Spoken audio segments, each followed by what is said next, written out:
अस्सलाम वालेकुम स्टूडेंट्स। आज एक्सरसाइज 2.6 का क्वेश्चन नंबर 3 स्टार्ट करते हैं। इस क्वेश्चन में आप सेम वही मेथड आपने रिपीट करना है, लेकिन अब दो फैक्टर्स दिए हुए हैं, x+3 और x-2। सिंथेटिक डिवीजन को यूज करते हुए आपने ये जो दो अननोन वैल्यूज l और m दी हुई हैं ये फाइंड आउट करके दिखानी है। तो बेटा प्रोसीजर सारा वही है सिंथेटिक डिवीजन का, लेकिन अब दोनों फैक्टर्स के लिए अलग अलग करना पड़ेगा। पहले x+3 के लिए सॉल्व करेंगे, फिर उसके बाद x-2 के लिए करेंगे सॉल्व। तो बेटा सबसे पहले for x+3 is equal to 0, यहाँ से x की क्या वैल्यू आ गई है -3।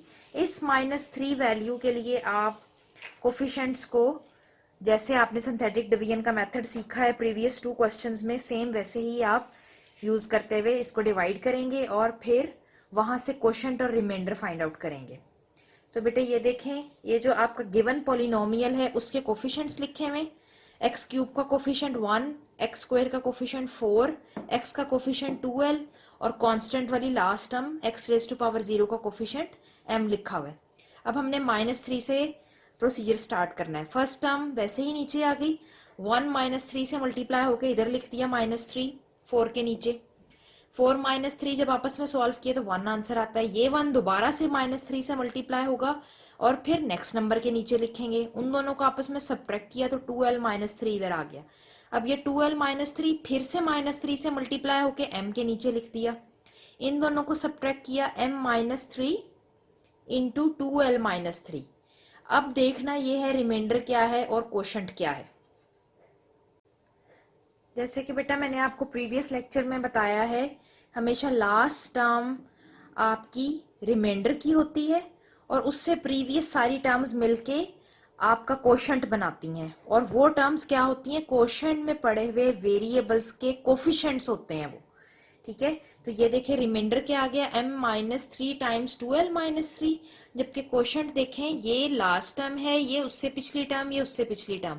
तो लास्ट टर्म क्या होती है, x⁻0 का कोफिशिएंट, उससे पिछली टर्म x का कोफिशिएंट, उससे प्रीवियस टर्म x² का कोफिशिएंट। तो यहाँ पर दोनों के कोफिशिएंट्स 1 है तो वो हमने लिख दिए, ये हमारा क्वोशंट आ गया। अब आपने क्वेश्चन नंबर 1 में देखा था या क्वेश्चन नंबर 2 में आपको देखें बुक पे लिखा हुआ है, कोई टर्म देके कहा है that is zero of the given polynomial या factor of the given polynomial. इसका एक ही मतलब है, ये भी मैंने आपको लास्ट लेक्चर में एक्सप्लेन किया था कि zero of the polynomial, factor of the polynomial या रूट या सोल्यूशन का क्या मीनिंग है। ये सारी की सारी चीजें एक ही टर्मिनोलॉजी है, डिफरेंट वर्ड्स आप यूज कर सकते हैं। तो बेटे आपने क्या करना है कि x+3 is the factor of the polynomial. इस वजह से हमने क्या किया था, अपने रिमाइंडर को 0 के इक्वल लिखा था। क्वेश्चन नंबर 2 में भी सेम यही प्रोसीजर किया था। तो अब रिमाइंडर जो आंसर आपने निकाला वो 0 के इक्वल लिखा, ये 3 मल्टीप्लाई किया तो यहाँ से एक इक्वेशन आपके पास आ गई।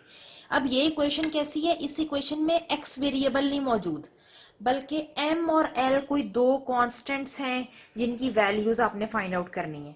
तो बेटे ये तो एक इक्वेशन आई, लेकिन अभी m और l की वैल्यूज नहीं आई। अब आपने सेम यही सारा प्रोसीजर x-2 के लिए करना है, सेम यही सारा प्रोसीजर ऐसे ही।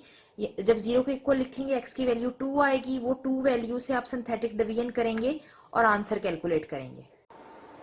अब स्टूडेंट्स देखें, फॉर x-2 आप इसको सॉल्व करेंगे, वहां से x की वैल्यू 2 आ गई। अगेन आपने पॉलिनोमियल के कोफिशिएंट्स लिखे और अब 2 से हमने डिवाइड करना है। 1 एज इट इज आ गया, 1 को 2 से मल्टीप्लाई किया, 2 लिख दिया, 4 + 2 6 आ गया।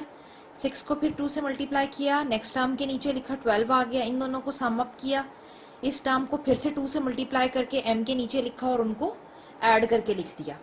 अब ये टर्म पूरी की पूरी आपका रिमाइंडर है और प्रीवियस आपका क्वोशंट बन गया। क्वोशंट के कोफिशिएंट्स लिखे हुए थे, उससे आपने क्वोशंट बना लिया। अब फिर से जैसे x+3 कहा था कि गिवन है आपको, ये फैक्टर है गिवन पॉलिनोमियल का, इसीलिए हमने रिमाइंडर 0 के इक्वल लिख लिया। सेम अब यहाँ पर भी हम रिमाइंडर को 0 के इक्वल लिख लेते हैं। लिखने के बाद आपने रिमाइंडर की वैल्यू को 0 के इक्वल लिखा जो भी आपने निकाली है, और वहां से मल्टीप्लिकेशन के बाद एक और इक्वेशन 1 की तरह ही एक और इक्वेशन 2 भी जनरेट हो गई।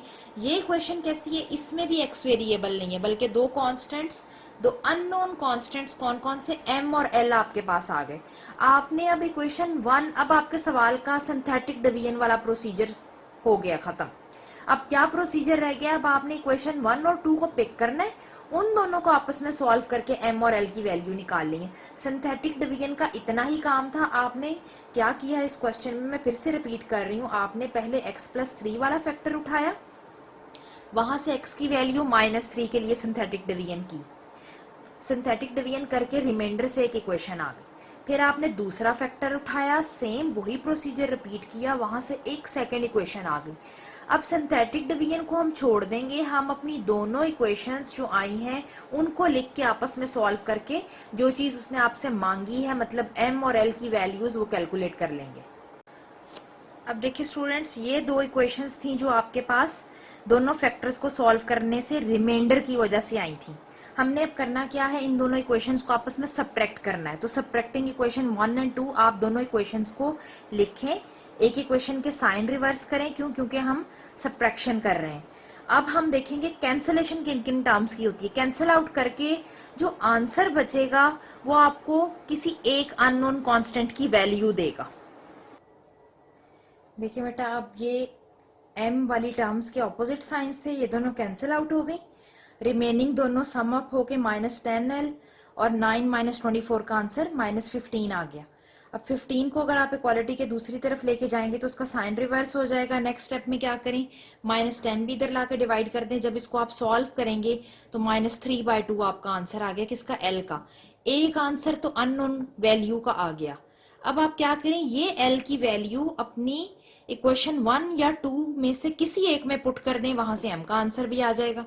तो अगर आप इक्वेशन 1 में पुट करें तो ये देखें, यहाँ l जहां लिखा हुआ है इस पे, इसकी जगह पर -3/2 रिप्लेस कर दें, तो m -6 टाइम्स -3/2 + 9, तो 2 और 6 को आपस में सॉल्व करें, 3 आंसर आ जाएगा। वो -3 अंदर पड़े हुए -3 से जब मल्टीप्लाई होगा तो +9 आ जाएगा।